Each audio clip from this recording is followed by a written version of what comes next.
Come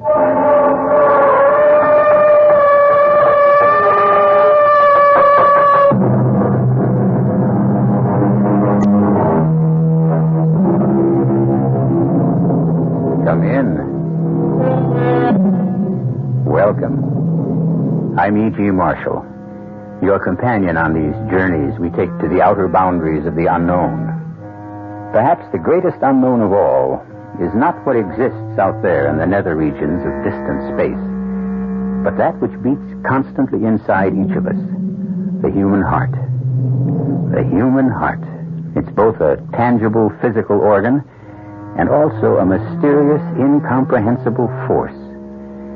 Yes, it's the brain that weighs, assays, analyzes, but in the end, it is the heart that decides. And each of us may be surprised by the decision of his heart, because the heart has its own reasons. Our mystery drama, I Must Kill Edna, was written especially for the Mystery Theater by Sam Dan and stars Elliot Reed.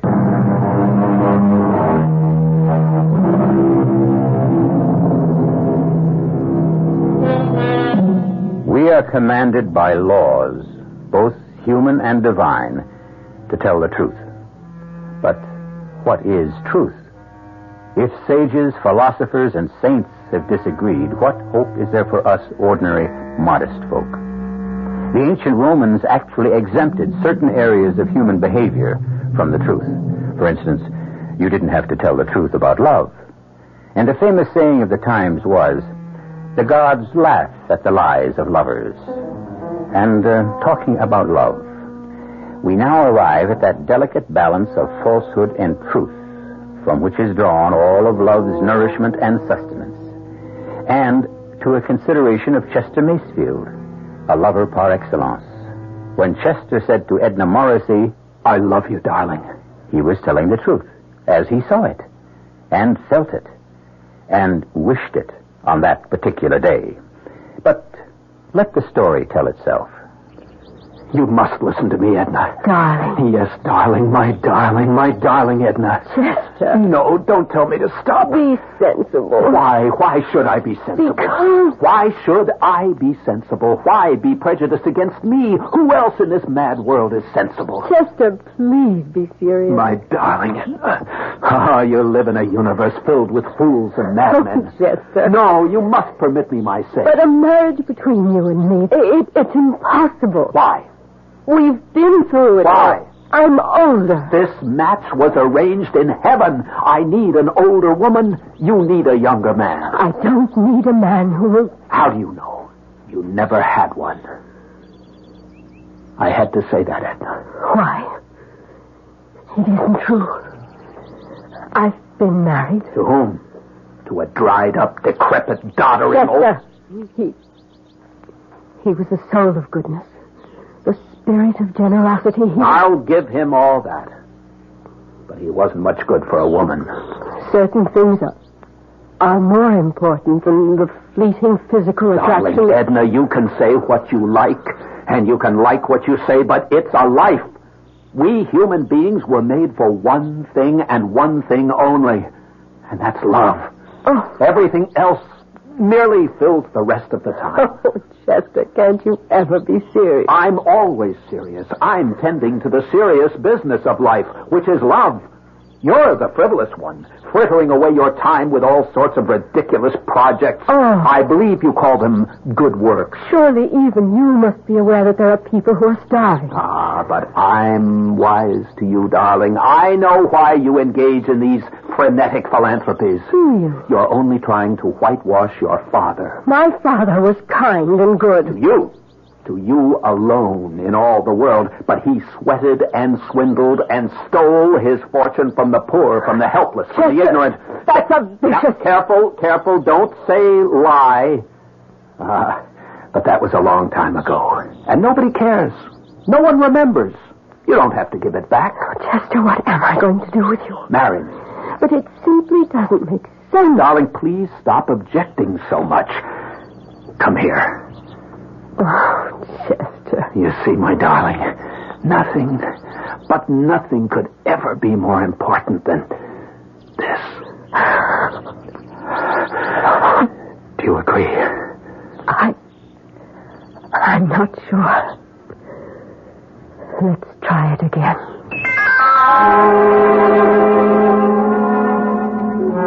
And so, we were married. Edna, of course, was deliriously happy, and I was happy too. It was an exciting, a heady experience for each of us. For Edna, it was an introduction to love. For me, it was an introduction to wealth. There are, after all, very few men in our society whose wives are millionaires. And I had joined this extremely select group. And I tell you, there's nothing like it. However, there was the matter of some of her charities. But if we could have everything we want here on earth, there'd be no point in going to heaven after we die, would there? And this, my darling, is our newest building here on Animal Farm. I see. It's a serpentorium.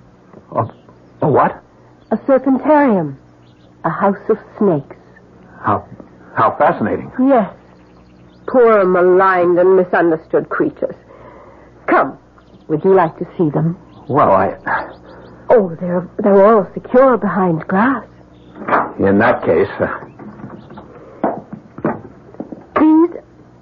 These are called pit vipers. That's because they have that indentation between the eye and the nose. Fascinating.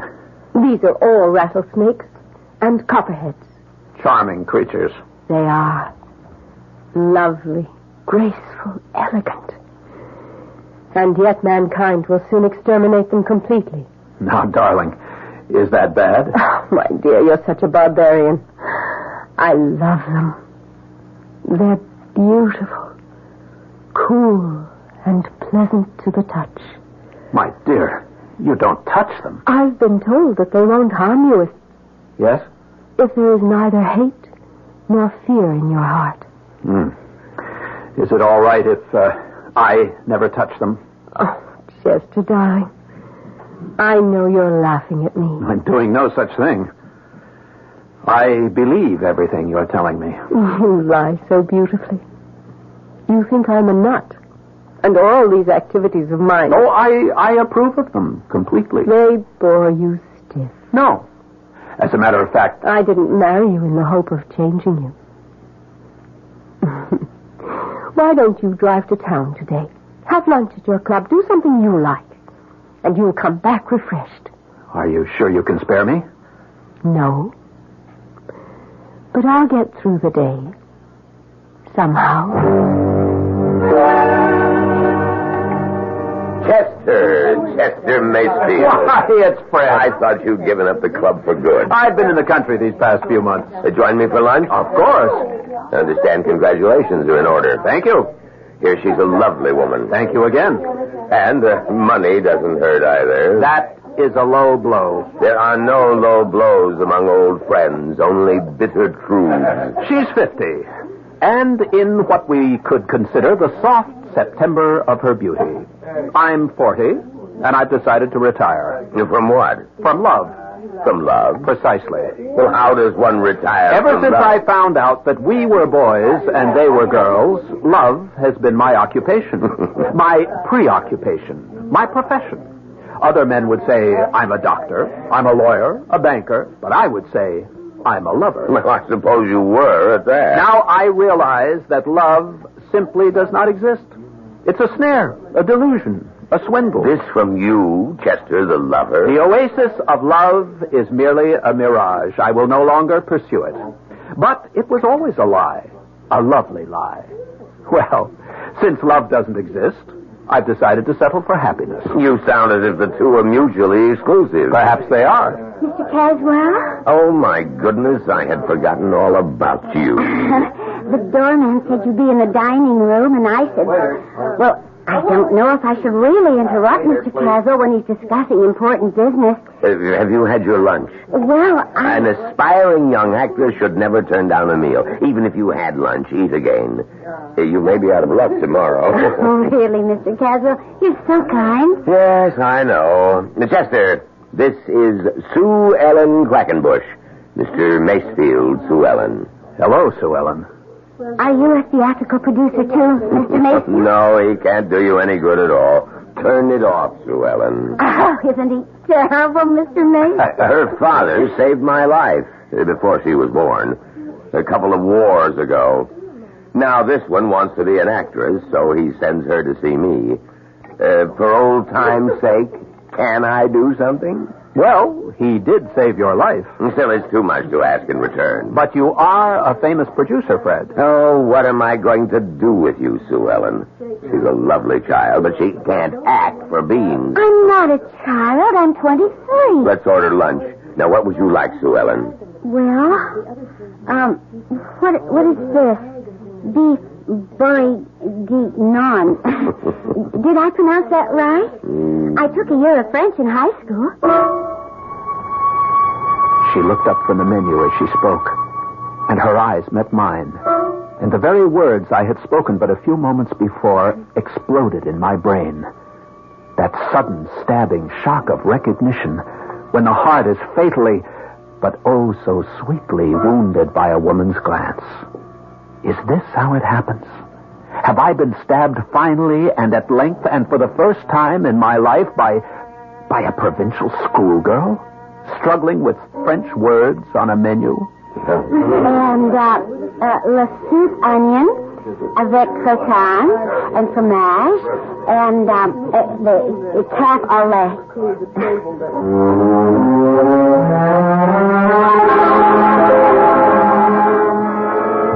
Well, I must say, this is an elegant apartment. I mean, it's like the movies. Is it yours? Oh, yes. That car and this place? Oh, you must be a very wealthy person, Mr. Macefield. Chester. Chester? We have some folks in Talbot Corners who are well off, you know, but no one who's actually wealthy. May I fix you a drink? Oh, you don't have to fix my drink. Just open a bottle of pop. Well, here we are. Yes. Here we are. And isn't it just like a book? A simple girl from the country in this luxurious millionaire's apartment. It's like a movie I saw at the Ritz, where they have this... Sue Ellen. Yes? Please, shut up. Mr. Macefield. I have something to tell you. I love you. Mr. Macefield. Chester. Chester? I fell in love with you. The only way people can really fall in love. At first sight. Sue Ellen, please, now say something. Why? I don't know what to say. Look at me. They'd never believe it back home. Sue Ellen at a loss for words. But this is... Well, I know. It's crazy. I'm twice your age. It's just... Don't say it's impossible. Oh, no, it's It's just... what? I just don't know what it is. Because, well, you see, I also fell in love with you.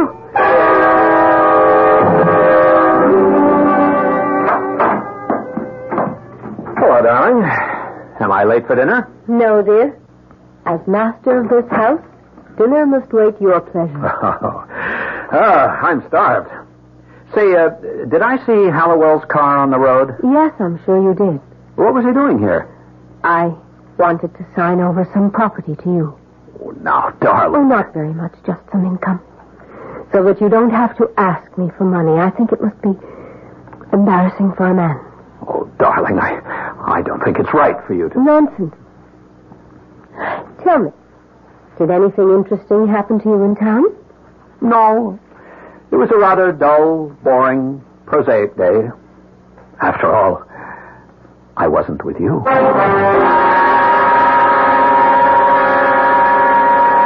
True, this may sound like the worst kind of male chauvinism, but could a man ask for a better deal? A young girl for excitement and romance, a mature woman for stability and financial independence. Sounds great. Looks good. But the problem with a structure of this kind is that the foundations rest on quicksand. something will have to give.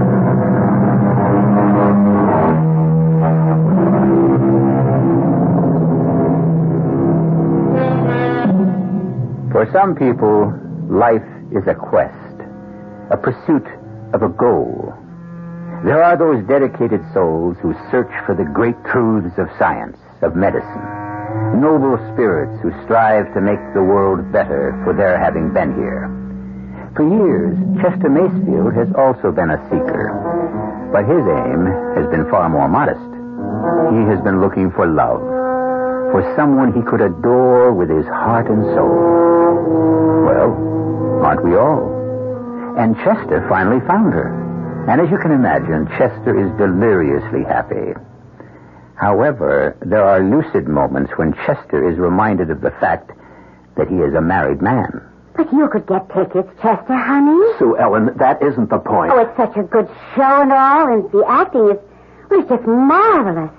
And if I don't get to see good acting, how am I ever going to learn how to be an actor? Sue Ellen, I can't take you to the theater. Well, for heaven's sakes, why not? I just couldn't afford to take the risk. I know what. Take me to Loricchio's for supper. Oh, I'll do better than that. I'll have Loricchio's send supper here. What? A specially catered supper. Oh, but that isn't the same thing. You don't go to Loricchio's just to eat. You go there to be seen and talked about and photographed by the media. And that's exactly why I can't take you. But I have to be seen. I want to get my name in the papers. I need publicity. That's how I can get an acting job. Darling, Well, I mean, you know, it just gets to be a drag sitting around here all the time. I love you, Sue Ellen. Please, believe I love you. Well, I'd maybe believe it If what? if you divorced her, married me. I want to do that, Sue Ellen. You don't know how much I want to do that. Well, what's stopping you? If I left Edna, I wouldn't have a nickel. Oh, it's her money. Yes. Well, what are you going to do, Chester, honey? I don't know. But I know this. I simply can't do without you. I know, Chester, honey. I know. You'll think of something.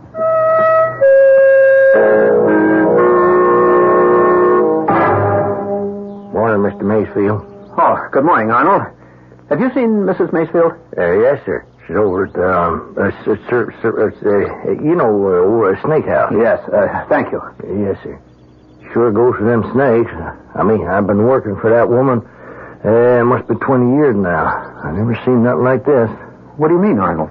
Well, I guess she found what she's been eating to support all her life. True underdog. Genuine loser. Somebody nobody loves. That's a snake, hands down. Well, as you know, my wife is a most tender-hearted woman. Oh, she's a saint. I bless her. But What's that? well, I think you should talk to her. About what? Well, how could I put this? There's a big rattler. Well, they do come large, some of them, but he's just overgrown. Well, what about him? They ain't getting bit by a rattler, no peckneck, but it don't necessarily have to be fatal. You follow this? I can't say that I do. Well, on the other hand, this ugly critter's got fangs at least twice the normal length. You know, one chew out of them and... But what does this have to do with...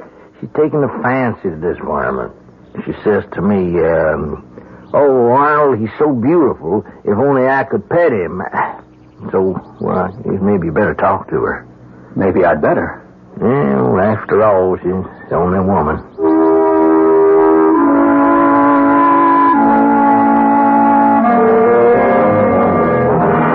Edna, darling. Chester. Oh, I didn't hear you come in. What are you doing here? Arnold tells me you spend almost all your time in this place. I simply can't take my eyes away from Nijinsky. Nijinsky? I named him Nijinsky after that famous, I should say immortal dancer. I know. The one who went mad. Yes. It's my name for him because his movements are like a ballet. Would you agree? Oh, yes. I've made Nijinsky the star of the serpentorium. He has this huge cage, all to himself. I notice you're dressed for town. Are you going to the city today? Yes, dear. Oh. That'll be the third time this week. Well, Oh, no, I'm sorry. I shouldn't have said that. It sounded as if I were counting. Oh, some people at the club want my advice on a venture. I have the right to tell you to stay at my side all day. You should have a rich, productive life of your own. Oh, darling, I owe these men a favor. No, you just go ahead. Is it a promising venture? Oh, well, it could be. If you need any money, let me know. Oh, darling, you shouldn't be so good to me. Why not? I love you.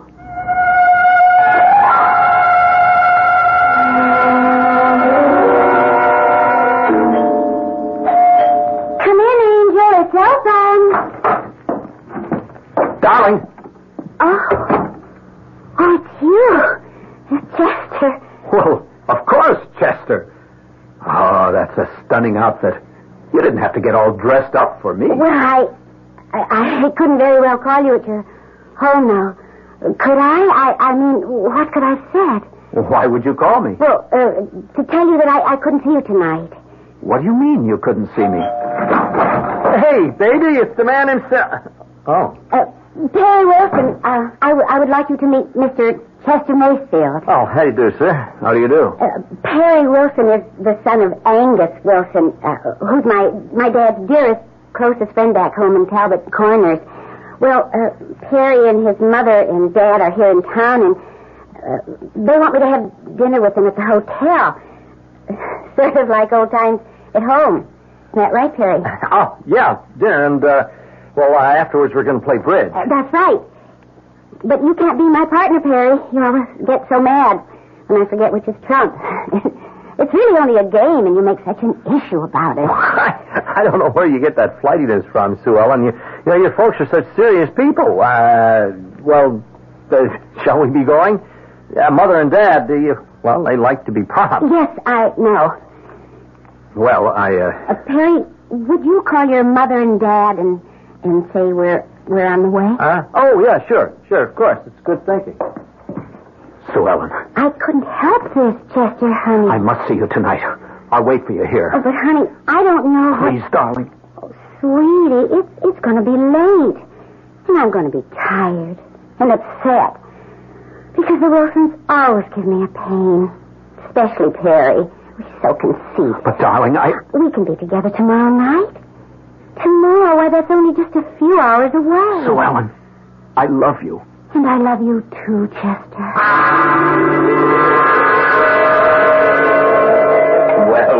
Well, if it isn't Dante, then how's Beatrice? Cut it out.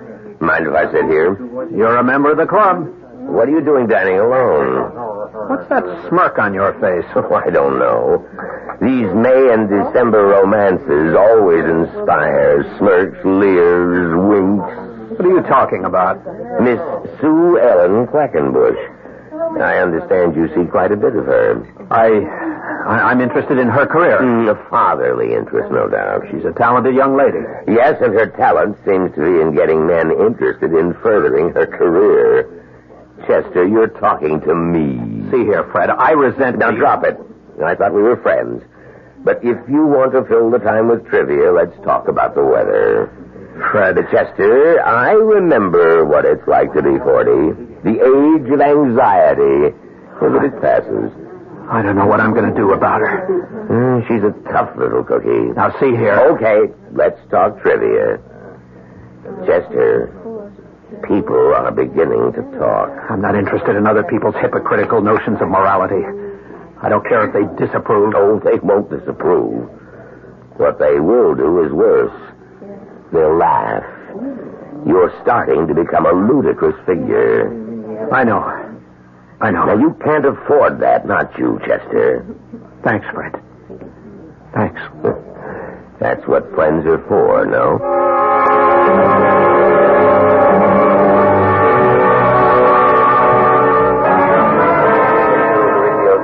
Darling?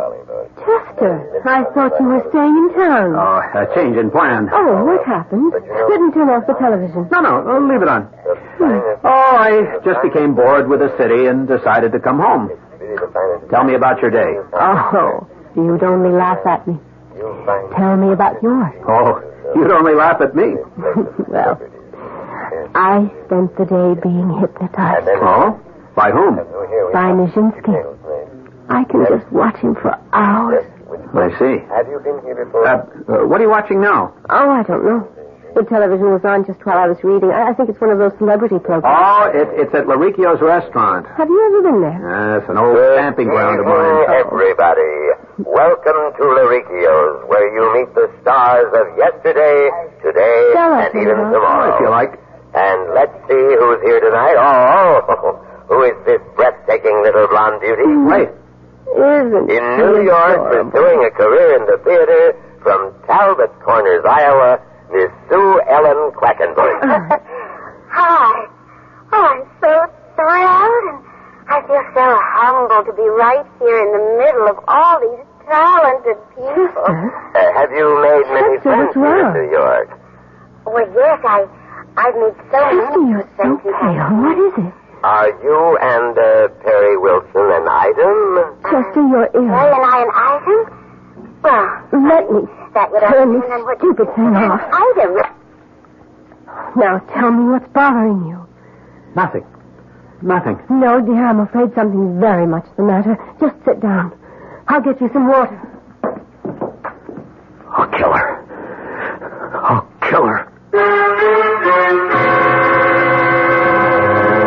They say there's no fool like an old fool. But still, Chester Macefield isn't that old. So how could he be that foolish? The answer probably lies in the fact that a fool in love is ageless, and therefore hopeless.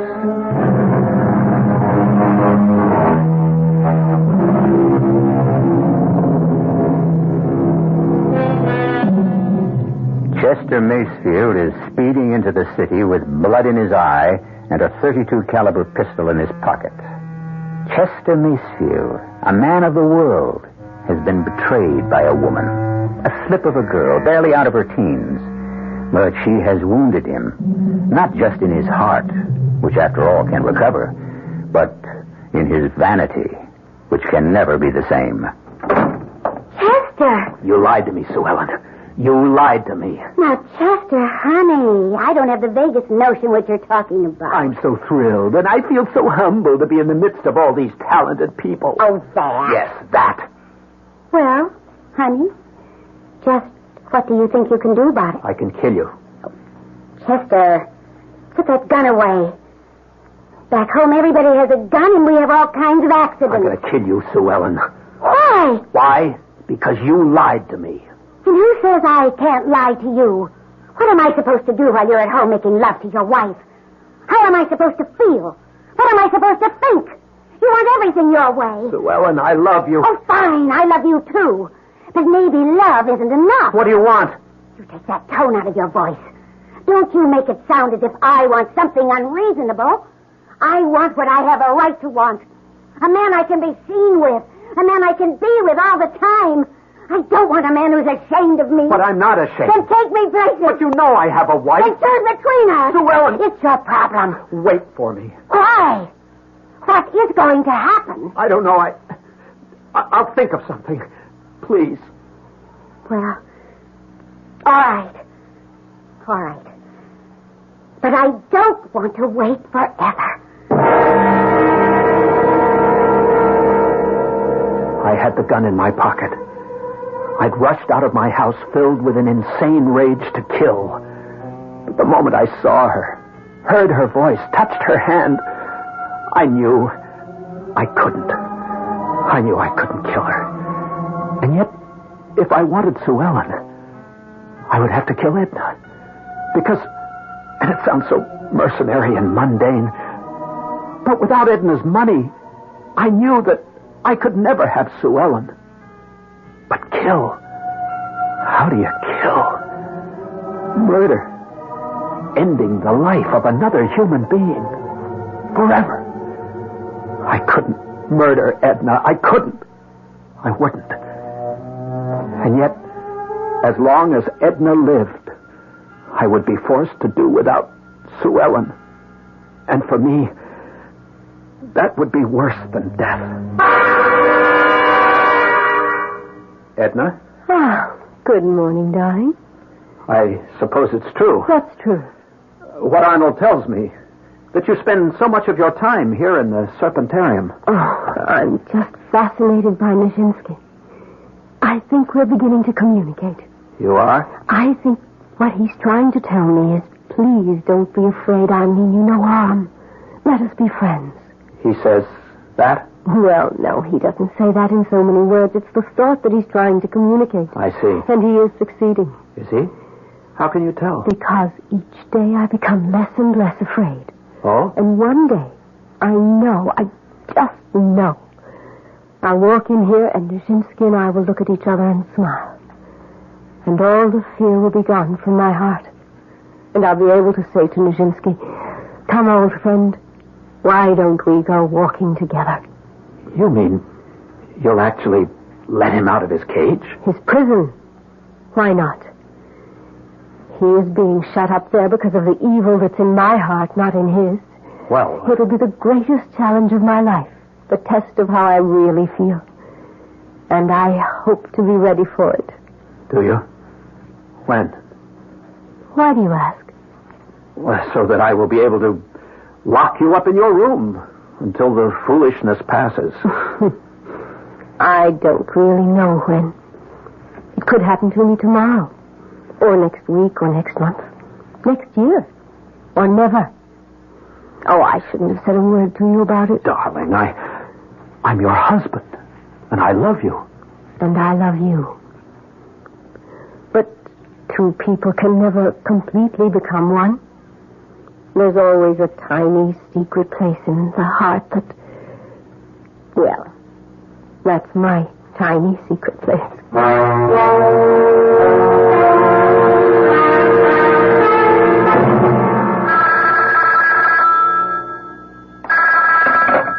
Hello? Sue Ellen, darling. Oh, it's you. Is that the chump? It's the chump. Sue Ellen, darling. Where are you? I'm at home. Oh, you're at home. That's nice. What have you got to say to me? Hang up on him. He pays the rent, remember? I just wanted to tell you, things will be looking up very soon. That's what you said last night. I know. And the night before? Perry, you stop that now. You and I will be married very soon, darling. Have you asked her for a divorce? No, but But what? Perry. I've got something better planned. What could be better? Now, just be patient. How long am I supposed to be patient? Just a little while longer. And what do I do in the meanwhile? Sit around all alone every night? Perry, you're terrible. Sue Ellen, I love you. I need you. Soon, I'll be able to give you everything your heart has ever desired. Tell me you love me. Honey, you know I love you. I have to know that. I have to be sure of that. And now I see what I have to do. Goodbye, darling. I'll be with you soon. Very soon. And I'll be free. Chester? He hung up. Well, let's see, baby. Where were we? Darling, would you mind terribly if I went into the city this evening? Of course not, dear. It's these same people at the club. You know, the ones I told you about. Oh, yes. For some reason, I can't imagine why, they seem to think I have a knowledge of land values. Well, Chester, you are a very capable person. Oh. Well, this thing may run late, so don't wait up for me. I will. I always feel, well, incomplete unless you're in the house with me. I'll always remember how she looked. She was almost pretty when she had that shy smile on her face. But would it be murder? If all I did was help her to kill herself? She had this insane affinity for a lethally poisonous snake. Sooner or later, she would release him from his cage in the mad delusion that he was her dear friend. Would it be murder? No. It isn't murder. Look at him. This enormous monster coiled in his cage, sleeping, No one had seen me enter this house of crawling, murderous creatures. Here on the side is the latch. All I need do is turn it to open and just slide the glass a few inches to the side. And when he wakes up... Oh, no. Don't wake up just yet. Give me my chance to get out of here. That's it. Sleep soundly. And when morning comes, you'll notice the opening, and you'll slither out. And when she walks in here, you'll greet her the way a poisonous snake usually greets people. Good night, Nijinsky. And good hunting. Honey? Maybe I better leave? Why, sugar? Well, maybe, the chump. Oh, the chump never shows up unless he calls first. And you know something? I'm getting sick and tired of Mr. Chester Macefield. Well, darling, let's not be hasty. You don't look a gift horse in the mouth. Yes, well... This horse is kind of old and lame. Hey, what's that? Does he have a key? Oh, my goodness. It's Chester. Sue Ellen, I have wonderful news. Sue Ellen, what is... Now, Chester, darling, let me explain. Lane, what? Look, why don't I just get out of here and leave you two to... Stay where you are. I don't see how you can stop me. I said stay where you are. Well, now, listen, please. Please be careful. Stay where you are and shut up. Chester, Angel, you don't need that gun. I can explain. Shut up. Why did you come here with a gun? Why? What made me bring the gun? I must have known, deep down, inside, that I would have to use it. Please, Chester, don't talk that way. I'm going to kill you. No, please. And him also. Now, look, mister, please, what did we ever do to you? And what did you do to me? All we were doing was having fun. You going to kill us for that? Chester, you're an old man. You just weren't enough. No! Don't kill us. Look, mister, I don't want to die. You'll never laugh at me again. Never. Edna. I have to save Edna.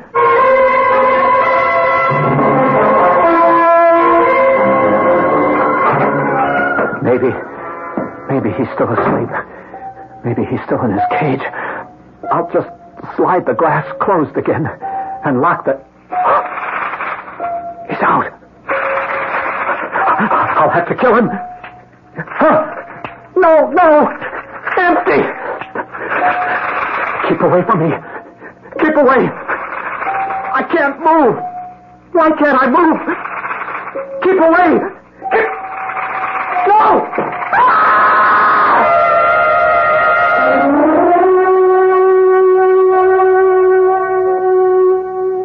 I'm sorry, Miss Macefield.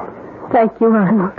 I don't understand what you were doing inside here. The cage was open. Yes. Why did you let Nijinsky out? It's my fault. Your fault? Well, why'd you say that? I must have given him the idea. Maybe he wanted to show me that he would do it first. Uh-huh. He was becoming interested in animals. Toward the end, he had become a much more gentle person. But Nijinsky shouldn't have been able to kill him. How could he miss with those lethal fangs? Miss Macefield, I got to make a confession. When I heard you talk one day, pet Nijinsky, you scared me so much that, I had the vet sneak in here and remove his poison sacs. Well, then, why did Mr. Macefield die? Well, I guess that's something we'll never know.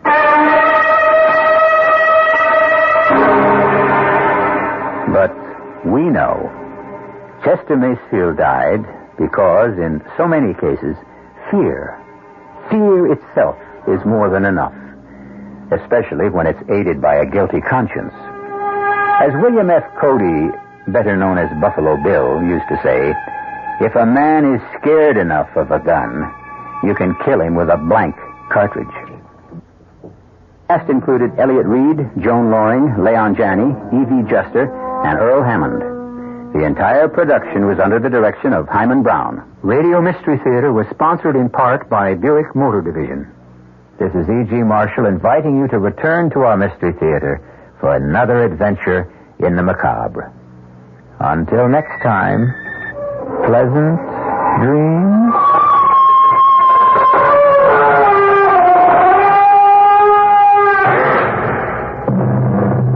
Preceding program was furnished by the Columbia Broadcasting System. This is WOR New York and RKO General Station.